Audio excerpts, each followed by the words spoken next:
Hello students, my name is Lokesh आलोने और आज का मेरा लेक्चर है type of process of long non coding RNAs पर। मैंने पिछले जो वीडियो बनाया था उसमें मैंने आपको लॉन्ग नॉन कोडिंग आरएनए की सारी प्रोसेस बताई थी कि वो इनका मोड कैसा है प्रोसेसिंग का। ये सारी चीज़ें मैंने आपको पिछले लेक्चर में क्लियर कर दी थी। अब मैं इनके टाइप्स बताऊंगा कि ये लॉन्ग नॉन कोडिंग आरएनए कितने टाइप्स के होते हैं, मतलब कौन कौन सी प्रोसेस करते हैं। एक तो ये प्रोसेस सिस इनएक्टिवेशन कर रहे हैं, trans inactivation and cis activation, और इनके एग्जांपल्स बताऊंगा कि ये जो एग्जांपल्स है इसमें कैसे प्रोसेसिंग होती है और इनसे रिलेटेड बहुत से क्वेश्चंस आते हैं। तो प्लीज़ आप ये लेक्चर को ध्यान से देखना, तो आपको सारी चीज़ें आसानी से क्लियर होगी और मैं आपको सारी प्रोसेस अच्छे से क्लियर करने की कोशिश करूँगा। तो चलो स्टार्ट करते हैं। फर्स्टली मैं आज इस लेक्चर में बात करूँगा सिस इनएक्टिवेशन की। तो सिस इनएक्टिवेशन क्या होता है? सिस inactivation means X chromosome inactivation in the mammals female. ये प्रोसेस जनरली किसमें होती है? फीमेल में होती है। बिकॉज क्यों?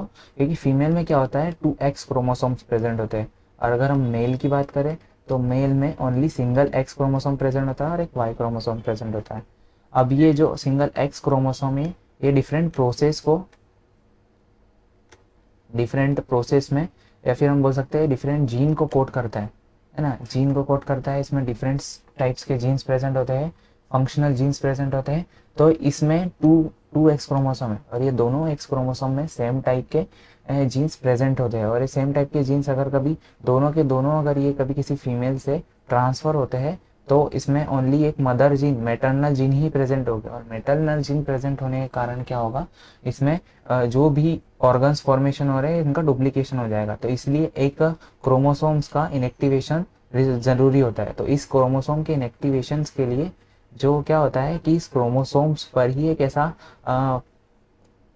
जीन प्रेजेंट होता है जो कि इसके इनएक्टिवेशन के लिए रिस्पॉन्सिबल होता है। तो इसके इस इनएक्टिवेशन को हम क्या बोलते हैं? सीस टाइप का इनएक्टिवेशन, जो कि उसी क्रोमोसोम पर प्रेजेंट एक साइट होती है जो कि उसी को खुद के इनएक्टिवेशन के लिए रिस्पॉन्सिबल होती है, और इस इनएक्टिवेशन को हम क्या बोल रहे हैं? सिस इनएक्टिवेशन। तो चलो पढ़ते हैं सिस इनएक्टिवेशन क्या होता है, इसका एग्जाम्पल पढ़ते हैं। तो सिस इनएक्टिवेशन के अंदर मेनली अगर हम बात करें तो सिस इनएक्टिवेशन का एग्जाम्पल होता है जिस्ट आरएनए, है ना, जिस्ट आरएनए। अब हम पढ़ते हैं इनकी प्रोसेसिंग। अब हम बात करें X chromosome inactivation in the mammals, then the phenomenons of the X chromosome inactivation in the females mammals. इसको अगर हम एक एक्स्ट्रा लैंग्वेज में अगर बोले तो इसको हम क्या बोलते हैं? Dosage compensation. इसको हम क्या बोल रहे हैं? डोसेज कंपनसेशन, है ना। Is the one of the most intensely studies example of epigenetic X repression. अब मैंने आपको पिछले वीडियो में जो बताया था इपिजेनेटिक रिप्रेशन क्या होता है ना, ये सारी चीजें मैंने एकदम डिटेल वाइज क्लियर कराई थी आपको कि इपिजेनेटिक रिप्रेशन क्या हो रहा है, ये कैसे हो रहा है, कौन सा कॉम्प्लेक्स इसमें वर्क कर रहा है, और इसमें कौन कौन से प्रोटीन्स वर्क कर रहे हैं, और इनकी प्रोसेस क्या होती है। ये सारी चीजें मैंने आपको अपने पिछले वाले लेक्चर में सारी क्लियर कराई थी, और मैं उस लेक्चर की इसमें लिंक डिस्क्रिप्शन बॉक्स में प्रोवाइड कर दूंगा। तो आप प्लीज़ उस लिंक के थ्रू आप उस वीडियो को देखिए, और मैं प्ले लिस्ट भी आपको इसमें मोलिकुलर बायोलॉजी के मैंने बहुत से लेक्चर्स भी आपको बनाए हैं जो कि इसके प्ले लिस्ट में ऐड कर दूंगा। Mediated by the long non coding RNA, और ये भी एक टाइप का क्या है? Long non coding RNA. और ये कौन सी प्रोसेस में वर्क कर रहा है? ये सिस इनएक्टिवेशन में। सिस इनएक्टिवेशन मीन्स एक्स क्रोमोसोम का इनएक्टिवेशन देखते हैं। X inactivation is controlled by the roughly 100 kb domain on the X chromosome called X inactivation center. X inactivation center means क्या होता है कि हमारे पास ऐसा क्रोमोसोम है, एक सिंगल एक्स क्रोमोसोम, इसके ऊपर एक साइट प्रेजेंट होती है। इस साइट्स को क्या बोलते हैं हम? जिक साइट। इसको हम क्या बोल रहे हैं? जिक लोकस। लोकस मीन्स क्या होता है? फर्स्टली ये जो एक सिंगल क्रोमोसोम है, क्रोमोसोम का एक जो सिंगल यूनिट है, इसको हम क्या बोल रहे हैं? एलिल्स। एलिस। तो इसमें 2 एलिस प्रेजेंट है, और इस एलिल्स पर अगर कभी कोई साइट्स होती है तो उसको हम क्या बोलते हैं? लोकस, है ना। एलिल्स की साइट को हम क्या बोल रहे हैं? साइट को हम क्या बोल रहे हैं? लोकस। तो इसके ऊपर एक जिक लोकस प्रेजेंट होता है। जिक लोकस जो होता है, जिक प्रोटीन, जिक आरएनए को कोड करता है, और जिक आरएनए जो होता है, ये जिक आरएनए का फॉर्मेशन किसके थ्रू होता है? ट्रांसक्रिप्शन के थ्रू, ट्रांसक्रिप्शन के थ्रू। और इस आरएनए से प्रोटीन का फॉर्मेशन होता है, जिक प्रोटीन का। जिक प्रोटीन का फॉर्मेशन ट्रांसलेशन के थ्रू होता है। अब जैसे ही जिक प्रोटीन फॉर्मेशन हो रहा है तो जिक प्रोटीन क्या करता है, ये जिस्ट एक्सिस्ट आरएनए को एक्टिवेशन कराता है। और ये एक्सिस्ट आरएनए का जीन किस में प्रेजेंट होता है, हमारे पास इसी एलिल्स में प्रेजेंट होता है। अब जैसे ही हमारे पास ये जिक प्रोटीन जो होता है जिस्ट आरएनए के लिए प्रमोटर की तरह काम करता है, प्रमोटर प्रोटीन की तरह काम करता है ना, या फिर ट्रांसक्रिप्शन फैक्टर की तरह काम करता है, जो कि जिस्ट के प्रमोटर को एक्टिवेट कराने का काम करता है। जैसे ही जिस्ट का प्रमोटर एक्टिवेट होता है तो यहाँ पर क्या फॉर्म होता है, जिस्ट प्रोटीन फॉर्म होता है। जिस्ट प्रोटीन जो होता है ये उस डीएनए के ऊपर पूरी तरीके से बाइंड हो जाता है और इस डीएनए को कॉम्पैक्टली रेगुलेट करता है। मतलब इस डीएनए के ऊपर हिस्टोन प्रोटीन्स बाइंड हो जाता है, हिस्टोन प्रोटीन बाइंड हो जाता है, हिस्टोन्स प्रोटीन बाइंड हो जाता है। और हिस्टोन प्रोटीन बाइंड होने के बाद में इसका वाला एपिजेनेटिक रेगुलेशन होता है। ये सारी प्रोसेस मैंने आपको पिछले वाले वीडियोस में बता चुका हूँ कि एपिजेनेटिक रेगुलेशन कैसे हो रहा है ना। तो ये आप अच्छे समझ लेना। तो ये जिक प्रोटीन कैसे वर्क करता है, एक्स क्रोमोसोम का इनएक्टिवेशन कैसे हो रहा है। अब जो and the development and this region encoded the several non coding required for the random inactivation हो रहा है हमारे पास एक्स क्रोमोसोम का yearly in the female mammals के अंदर। और ये किसमें हो रहा है, फीमेल मेमल्स में। इसको हम क्या बोलते हैं, dosage compensation. Dosage compensation means balancing of chromosome. Chromosome की बैलेंसिंग मेल और फीमेल के अंदर करने के लिए डोसेज कंपनसेशन की प्रोसेस जो होती है रिक्वायर्ड होती है। And this function of this long non-coding RNA are only partially understood. The most intensively studies are transcribed from the complementary DNA strain near the middle of the X inactivation center. ये X inactivation center मतलब ये जो हमारे पास centre के पास में एक centre present होता है, सेंटर के पास में लोकस प्रेजेंट होता है, इसको हम क्या बोलते हैं, X inactivation center, है ना, मतलब जिक लोकस। और ये कितने केबी का होता है, 40 केबी बेस पेयर्स का होता है, जो कि T6 long non coding RNA और जिस्ट आरएनए को एक्टिवेशन कराता है। अब T6 क्या है, जिस्ट के बारे में तो मैंने आपको बताया। अब T6 क्या है, T6 क्या है, क्या होता है कि एक क्रोमोसोम्स के अंदर जिक लोकस प्रेजेंट होता है, नहीं जिक लोकस होता है। तो ये क्या करता है, ये कभी जिस्ट को एक्टिवेट कराता है या फिर T6 को एक्टिवेट कराता है। तो ये कैसे एक्टिवेशन होता है, मेनली अगर हम बात करें, मैं इससे आपको समझाता हूँ।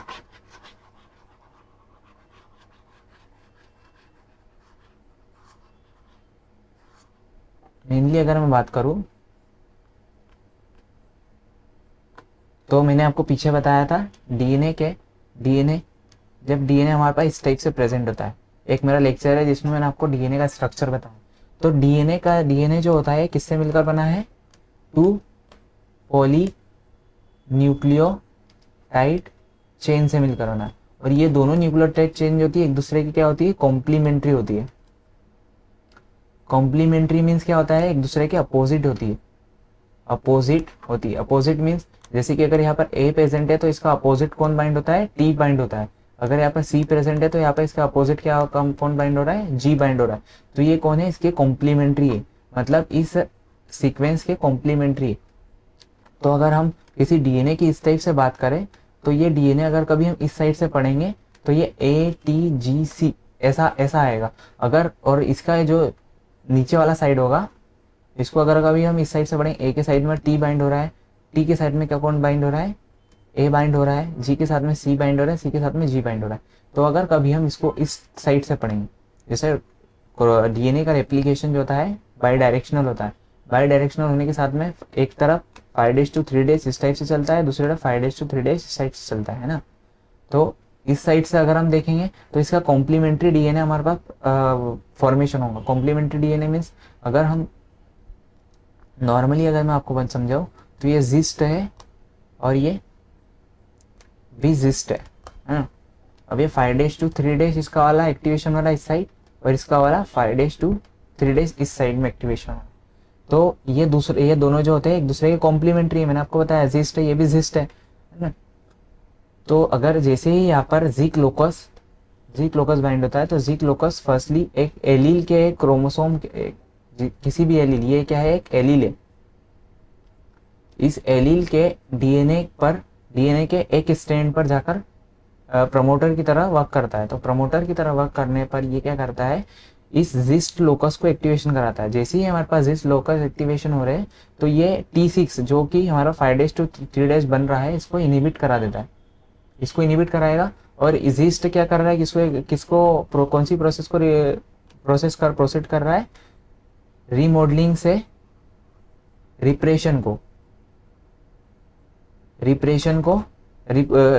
एक्टिवेशन करा रहा है ना, रिप्रेशन की प्रोसेस को रिक्रूट करा रहा है, रिप्रेशन करा रहा है, मतलब इपीजेनेटिक रेगुलेशन करा रहा है। अब हम बात करें, अगर कभी जिक लोकस जाकर बाइंड करता है, जैसे एक क्रोमोसोम के अंदर एक डीएनए में जिस्ट लोकस एक्टिवेट होता है, तो एक क्रोमोसोम, जैसे 2X क्रोमोसोम है, तो एक क्रोमोसोम में जिक लोकस जिस्ट को एक्टिवेट करा रहा है, तो दूसरे क्रोमोसोम में जिक लोकस जो किसको एक्टिवेट कराता है, T6 को, मतलब जो इसके कॉम्प्लीमेंट्री स्ट्रैंड है वो ट्रांसक्राइब होता है। ट्रांसक्राइब होने पर 5' to 3' T6 का आरएनए का फॉर्मेशन होता है। और ये T6 क्या करता है, इसके जिक लोकस को इनिबिट करा, जिस्ट जहाँ पर जिस्ट साइट है, जिस्ट ट्रांसक्रिप्शन को इनिबिट करा देता है। अब जैसे ही हमारे पास T6 जिस्ट ट्रांसक्रिप्शन को इनिबिट कराता है, इनिबिट कराने के बाद में ये किसको रिक्रूट कराता है, एक्टिवेशन प्रोसेस को करा रहा है ना, मतलब ये एक्टिवेशन करा रहा है। तो आपको ये सारी चीज़ें पर समझ में आ गई होगी। तो अगर हम मेनली देखें तो ये एक एलील है, ये एक एलील है ना, ये एक्स क्रोमोसोम के अगर हम जूम करके देखें तो इसमें ये एक एलील, मतलब इसकी बात कर रहे हैं, है ना, और इस एलील की अगर हम बात करें तो इसकी बात कर रहे हैं। तो दोनों एक्स क्रोमोसोम में एक एक एलील जो होता है ये ट्रांसक्राइब होता है। तो अगर इस क्रोमोसोम्स के अंदर एक एलील ट्रांसफर होता है जो कि T6 प्रोटीन का एक्टिवेशन कराता है 5' to 3', तो T6 प्रोटीन किसको इनिबिट करा रहे हैं, जिस्ट प्रोटीन को जैसे किसके थ्रू इनिबिशन कराते हैं, रीमॉडलिंग कॉम्प्लेक्स के थ्रू। रीमॉडलिंग मतलब इसका वाला रिप्रेशन करा रहे हैं। और रिप्रेशन होने के बाद में T6 प्रोटीन जो होता है, T6 प्रोटीन ये सारे एक्टिवेटिंग एंजाइम को बाइंड कराने के लिए एक्टिवेट कराता है। मतलब एक प्रकार का मैंने बताया था आपको रीमॉडलिंग कॉम्प्लेक्स में 2 टाइप के होते हैं। एक तो रिप्रेशन होता है जिसको हम बोलते हैं इपीजेनेटिक रेगुलेशन, है ना, जिसमें क्या होता है, डीएनए जो होता है कॉम्पैक्शन हो जाता है। अब दूसरा जो होता है एक्टिवेशन टाइप का होता है। इस एक्टिवेशन में डीएनए स्टोन से रिलैक्सेशन होता है, डीएनए का स्टोन से रिलैक्सेशन होता है ना, रिलैक्सेशन होता है। तो रिलैक्सेशन को कौन रिक्रूट करा रहा है, T6 और जिस्ट आरएनए, जो कि दूसरे एलील के अंदर दूसरे क्रोमोसोम्स के, जो दूसरा हमारे पास है और एक क्रोमोसोम है उसके अंदर जिस्ट आरएनए जिक लोकस जो होता है जिस्ट को एक्टिवेशन कराता है, जिस्ट का एक्टिवेशन कराता है। और ये जिस्ट किसको, कौन सी प्रोसेस को एक्टिवेट करता है, रिप्रेशन की प्रोसेस को एक्टिवेट कराता है। रिप्रेशन मीन्स इपीजेनेटिक रेगुलेशन कराता है ना। तो ये सारी बातें आपको समझ में आ गई होगी कि मैं क्या कहना चाह रहा हूँ। फिर भी मैं आपको यार एक सिंपल भाषा में अगर समझाऊं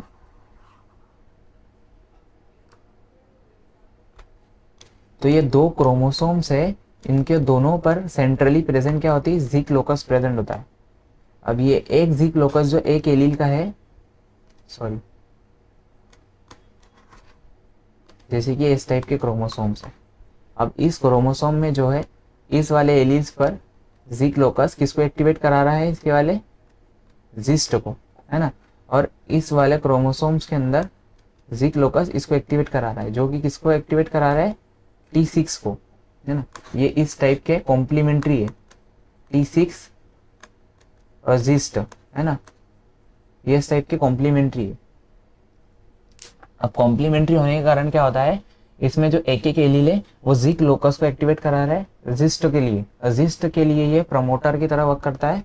और जैसे ही हमारे पास जिस्ट प्रोटीन फॉर्म होता है तो जिस्ट किसको, कौन सी प्रोसेस को एक्टिवेट करा रहा है, एपिजेनेटिक रेगुलेशन को, है ना। और ये एपिजेनेटिक रेगुलेशन क्या है, सारी प्रोसेस मैंने आपको पिछले वाले लेक्चर में बताई है। तो प्लीज सबसे पहले वो लेक्चर देखिए तो आपको ये सारी प्रोसेस समझ में आ जाएगी। और T6 किसको एक्टिवेट करा रहा है, T6 एक्टिवेशन प्रोसेस को, है ना, एक्टिवेशन प्रोसेस को। ये सारी एक्टिवेशन कौन सी किसके थ्रू हो रही है, रीमॉडलिंग कॉम्प्लेक्स के थ्रू, है ना।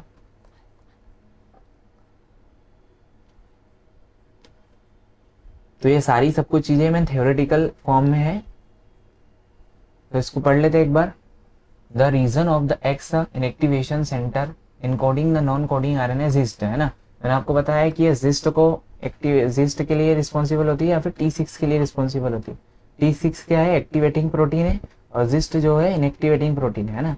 Gist is transcribe from the X chromosome not from the inactivated x chromosome, है ना। T6 किससे ट्रांसक्राइब हो रहा है, एक्टिवेटेड क्रोमोसोम से।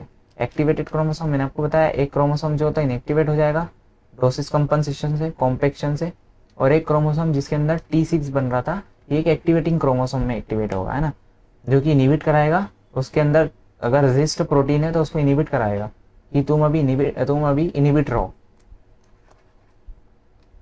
And this early female mouse embryo made up of embryonic stem cell capable of different into the cell type. Gene on the both X chromosome are transcribed 40 kb T6 non-coding RNA is transcribed from the both copies of the X chromosome, है ना। T6 हमारे पास दोनों copy X chromosome में transcribe हो रहा है। मैंने आपको ये चीज बताई, T6 भी दोनों X क्रोमोसोम में ट्रांसक्राइब हो रहा है और जिस्ट भी।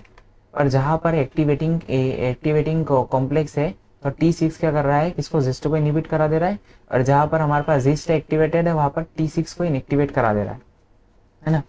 मतलब इसका सम अमाउंट इसके अपोजिट वाले क्रोमोसोम्स में एक्टिवेशन होगा। Experiments employing engineered deletion of x inactivation centre, अगर इंजीनियर के थ्रू अगर एक्स इनएक्टिवेशन सेंटर का डिलीशन करा दिया जाता है देन T6 ट्रांसक्रिप्शन प्रिवेंशन, या तो ये होगा कि T6 का ट्रांसक्रिप्शन प्रिवेंशन हो जाएगा या तो जिस्ट का ट्रांसक्रिप्शन प्रिवेंशन हो जाएगा। मतलब या तो दोनों क्रोमोसोम हमारे पे इनएक्टिवेट हो जाएंगे या तो दोनों क्रोमोसोम एक्टिवेटेड हो जाएंगे, है ना। क्योंकि हमको ये थोड़ी ना पता है कि कौन से क्रोमोसोम पर एक्टिवेटिंग जिक लोकस है, कौन से क्रोमोसोम पर इनएक्टिवेटिंग जिक लोकस है। And significant transcription of Xist RNA from the complementary DNA strand, और जिस्ट आरएनए किसके ऊपर होता है, इसके कॉम्प्लीमेंट्री डीएनए स्ट्रैंड पर होता है ना। Later development as well as being differentiate T6 transcription is repressed, और T6 जैसे ही हमारे पास जिस्ट हमारे पास एक्टिवेशन होता है तो T6 का ट्रांसक्रिप्शन जो होता है इनएक्टिवेशन हो जाता है, रिप्रेस्ड हो जाता है। And this repression occur randomly, और ये रिप्रेशन जो होता है रैंडमली ऑक्यूर्ड होता है, is the repressed on the X chromosome, जो कि एक्स क्रोमोसोम को फुली रिप्रेस्ड करा देता है। And this repression occur randomly x chromosome derived from the sperm XP, है ना। एक एक्स क्रोमोसोम हमारे पास XP से स्पर्म से ड्राइव होता है और एक एक्स क्रोमोसोम हमारे पास फीमेल से ड्राइव होता है एग से, और फीमेल का एक एक्स क्रोमोसोम तो इनिबिट हो गया T6 के through, inhibit of the T6 sorry Xist के through, inhibit of the T6 transcription determine which X chromosome will be inactivated, और जैसे ही हमारे पास T6 का ट्रांसक्रिप्शन इनिबिट होता है तो वहां पर जिस्ट प्रोटीन बन जाता है। जिस्ट प्रोटीन जैसे हमारे पास T6 का ट्रांसक्रिप्शन इनिबिट होता है तो यहाँ पर एक्टिवेट कौन हो जाता है, जिस्ट प्रोटीन। और ये जिस्ट प्रोटीन किसको एक्टिवेट कराने का काम करता है, ये सॉरी जिस्ट प्रोटीन जो होता है रिप्रेशन का काम करा रहा है, मतलब एक्स इनएक्टिवेशन का एपिजेनेटिकली इनिबिट करा देता है। And this X chromosome also become associated with polycomb protein, और मैंने आपको पिछले प्रोसेस में बताया था कि जो भी लॉन्ग नॉन कोडिंग आरएनए है ये किसके साथ बाइंड होते हैं, पॉलीकॉम प्रोटीन PRC1 और PRC2। ये PRC1 और PRC2 जो होते हैं ये रिप्रेशन का काम कराते हैं, किसके लिए, ये किसको एक्टिवेट कराते हैं, H3K27 पर। ये सारी प्रोसेस मैं आपको पिछले लेक्चर में बता चुका हूँ, फिर भी एक जनरल व्यू में आपको बता रहा हूँ कि लॉन्ग नॉन कोडिंग आरएनए एक पॉलीकॉम प्रोटीन के साथ बाइंड होते हैं, और पॉलीकॉम प्रोटीन जो होता है किसको एक्टिवेट कराता है, ये प्रोटीन किसको, CHD प्रोटीन या तो फिर NURD प्रोटीन। और ये CHD NURD प्रोटीन के पास में एक डोमेन होती है, सॉरी पीछे आपको दिख नहीं रहा होगा, मैं आपको बताता हूँ। जो long non coding RNA plus polycomb protein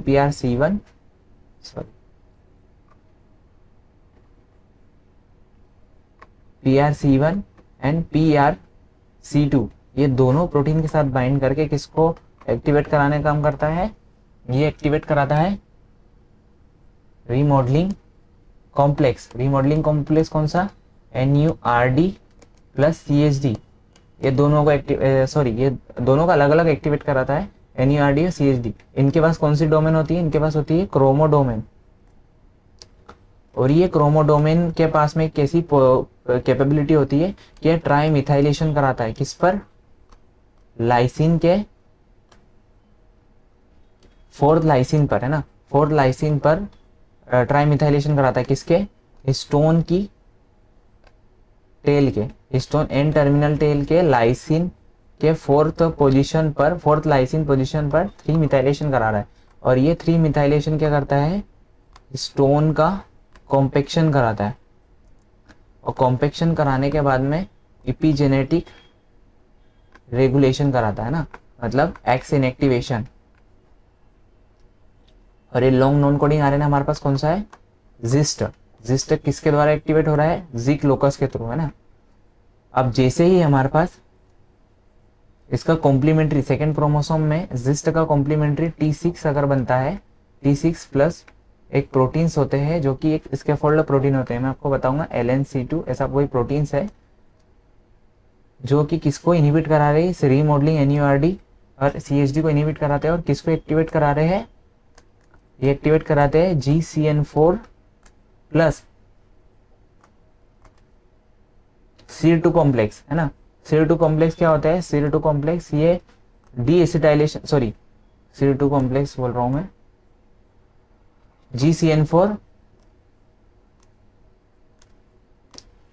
GCN4 plus क्या होता है, PKF प्रोटीन। ये क्या कर रहे हैं, एसिटाइलेशन को ट्रांसफर कराने का काम कर रहे हैं। और ये एसिटाइलेशन जो होता है, ये एसिटाइलेशन किसके थ्रू ट्रांसफर होता है, ब्रोमोडोमेन के थ्रू। इनके पास ब्रोमोडोमेन्स होती है ना, किसके पास, GCN4 और ये कौन कौन से कॉम्प्लेक्स होते हैं, रिमॉडलिंग कॉम्प्लेक्स होते हैं।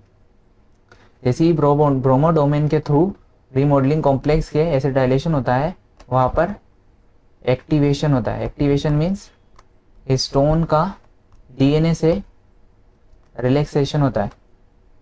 और ये रिलैक्सेशन क्या करता है, एक्टिवेटिंग एंजाइम को रिक्रूट कराता है और बाइंडिंग करके इसका ट्रांसक्रिप्शन या ट्रांसलेशन करा देता है ना, ट्रांसलेशन। तो आपको ये सारी प्रोसेस अच्छे समझ में आ गई होगी, SX के इनएक्टिवेशन की और SX के एक्टिवेशन की।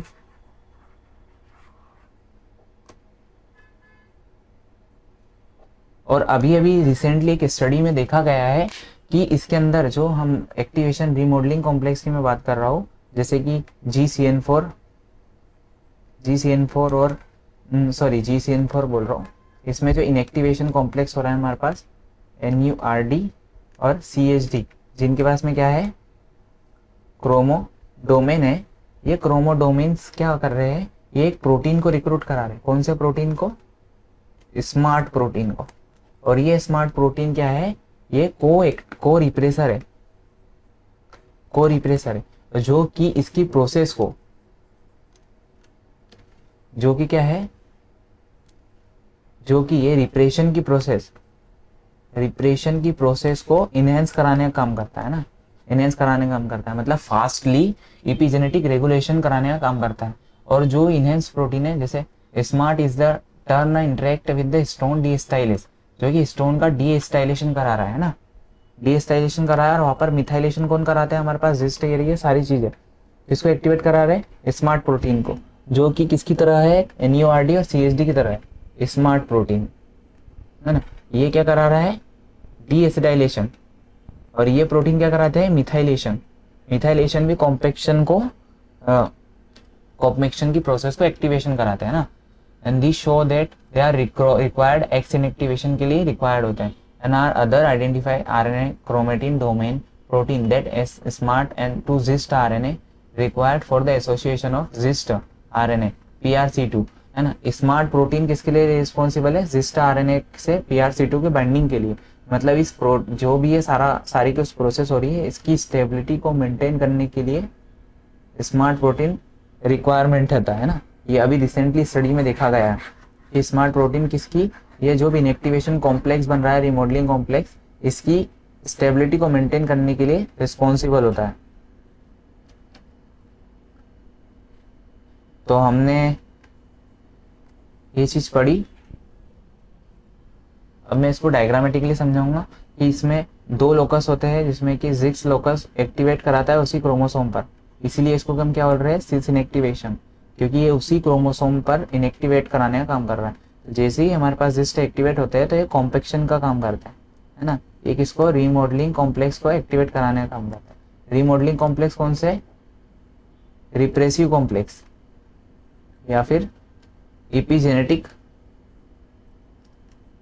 कॉम्प्लेक्स। अब ये एपिजेनेटिक कॉम्प्लेक्स क्या करते हैं, हिस्टोन्स प्रोटीन को आपस में जोड़ने का काम करते हैं ना, जोड़ने के बाद में एक प्रकार का कॉम्पैक्ट नेचर बनाते हैं। और ये कॉम्पैक्ट नेचर किसको एक्टिवेट कर, जो एक प्रोटीन ये एक प्रोटीन होता है स्मार्ट प्रोटीन। स्मार्ट प्रोटीन किसके लिए क्या है, इस कॉम्पैक्शन की स्टेबिलिटी के लिए जो प्रोटीन रिक्वायरमेंट है, जिस्ट प्रोटीन और पॉलीकॉम प्रोटीन, इनकी स्टेबिलिटी को या स्टेबल बाइंडिंग के लिए रिस्पॉन्सिबल होते हैं। देखो यहाँ पर ये इसको भी स्टेबली बाइंड करके रखा हुआ है और ये प्रोटीन को भी, इन दोनों के एक दूसरे के इंटरेक्शन को वो बनाए रखे और ये दोनों का इंटरेक्शन होगा तो ये एपिजेनेटिक रेगुलेशन जो है ये स्टेबल होगा। तो इसके लिए रिसेंटली स्टडी में देखा गया है कि स्मार्ट प्रोटीन रिस्पॉन्सिबल है और ये मेनली किसको ये हटाता है, एसिटाइलिक ग्रुप को हटाता है, डी स्टाइलेशन है ना, हिस्टोन डी स्टाइलेस को, मतलब जो एस्टाइलेशन जो एक्टिवेशन का काम कर रहा था उसको हटाने का काम करता है। तो आज का मेरा लेक्चर यही खत्म करता हूँ मैंने आज एक सिस इनएक्टिवेशन की प्रोसेस आपको पूरी समझाई। अब अगले लेक्चर में मैं क्या करूंगा कि आपको ट्रांस इनएक्टिवेशन और सिस इनएक्टिवेशन दोनों प्रोसेस को मैं कंप्लीट करा दूंगा। तो अगर आपको मेरा लेक्चर अच्छा लगे तो प्लीज लाइक करें, सब्सक्राइब करें मेरे चैनल को और ज़्यादा से ज़्यादा सब्सक्राइब करें जिससे, और बेल आइकन को भी टैप करें जिससे कि मैं अगर कोई न्यू वीडियो अगर कभी अपलोड करता हूँ तो आपके पास में उसका नोटिफिकेशन पहुँच जाए। और आपको जो भी अगर कोई भी टॉपिक समझना हो तो प्लीज़ कमेंट बॉक्स में कमेंट करें जिससे कि मैं आपको उस टॉपिक को अच्छे से अपनी नॉर्मल लैंग्वेज में आपको समझा सकूँ। तो प्लीज़ मेरे वीडियो को सब्सक्राइब करें। Thank you.